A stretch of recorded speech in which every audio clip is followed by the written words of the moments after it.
Hello बच्चों, let's read the question first. What are antibiotics? List properties of an antibiotic to be used in medicines. Antibiotics क्या होती हैं and कौन सी properties होती हैं antibiotics की जिनकी वजह से हम उनको मेडिसिन में यूज़ करते हैं, ये हमें यहाँ पे देखना है. तो जो की कॉन्सेप्ट यूज़ करेंगे वो होगा एंटीबायोटिक्स का.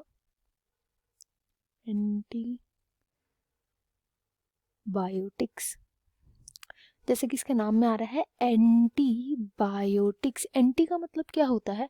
एंटीबायोटिक्स का मतलब होता है ये ऐसी मेडिसिन्स होती हैं, ऐसी मेडिसिन्स जो दूसरे बैक्टीरियाज को ग्रो करने नहीं देती, बैक्टीरियाज की ग्रोथ को करती है इनहिबिट करती है, इनको ग्रो नहीं करने देती.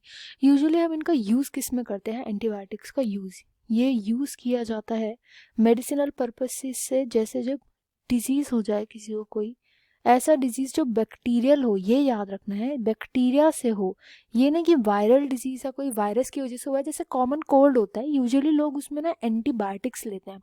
एंटीबायोटिक लेने का कोई फ़ायदा ही नहीं होता उसमें, क्योंकि वो वायरल डिजीज़ है, वो होता है वायरस की वजह से. तो अगर हम एंटीबायोटिक्स लेंगे, वो तो बैक्टीरियाज के अगेंस्ट काम करते हैं, वायरस को तो फ़र्क भी नहीं पड़ेगा आपकी बॉडी में उन एंटीबायोटिक्स से.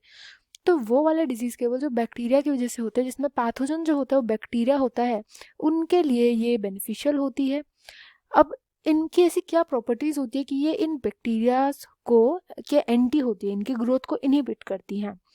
तो इनके अंदर कुछ ऐसे फंक्शंस होते हैं, कुछ ऐसे इनके अंदर कंपाउंड्स प्रेजेंट होते हैं जो बैक्टीरिया की दो चीज़ों पे वर्क करते हैं. पहली चीज़ तो उसके रिप्रोडक्शन पे, उसके रिप्रोडक्शन को रोक देते हैं, वो रिप्रोड्यूस नहीं करता आपकी बॉडी में, या तो ये होता है, या फिर वो उससे बाइंड कर जाते हैं.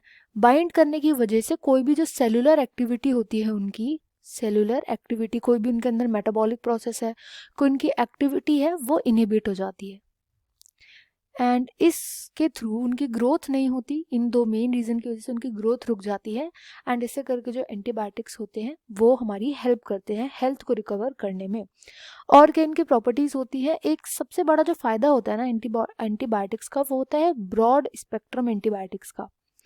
ब्रॉड स्पेक्ट्रम एंटीबायोटिक्स उनको बोला जाता है कि एक ही एंटीबायोटिक कई सारी बीमारियों का इलाज करती है. ब्रॉड स्पेक्ट्रम का एग्जाम्पल हो जाएगा स्ट्रेप्टोमाइसिन का. स्ट्रेप्टोमाइसिन एक एंटीबायोटिक है जो कई सारी डिजीज़ के लिए यूज़ करी जा सकती है, कई सारे बैक्टीरियाज की ग्रोथ को ये इनहिबिट करता है. एंड हम कुछ एंटीबायोटिक्स के एग्जांपल भी देख लेते हैं. एंटीबायोटिक्स हो गई जैसे कि पेनिसिलिन या एमॉक्सिसिलिन. ये मेनली हेल्प करते हैं जो यूरिनरी इन्फेक्शंस होते हैं, इनको क्योर करने में, यूरिनरी इन्फेक्शंस को क्योर करने में. स्ट्रेप्टोमाइसिन जिसके बारे में हमने अभी पढ़ा, ये स्ट्रेप्टोमाइसिन हेल्प करता है जो पेट के एबनॉर्मेलिटीज़ होती है, इन्फेक्शन हो जाता है जब हमारे एब्डोमेन में, तो उसके लिए हमें हेल्प करता है स्ट्रेप्टोमाइसिन. तो इन सब प्रॉपर्टीज़ की वजह से हम एंटीबायोटिक्स को यूज़ करते हैं. बस ये चीज़ ध्यान रखनी है कि ये किसके लिए यूज़ होती है, किसके अगेंस्ट? बैक्टीरियाज के अगेंस्ट, वायरसेस के अगेंस्ट यूज़ होती है. एंटीवायरल ड्रग आती है वो, जो कि वायरसेस के अगेंस्ट यूज़ करी जाती है. तो I hope you understand well. Best of luck and thank you.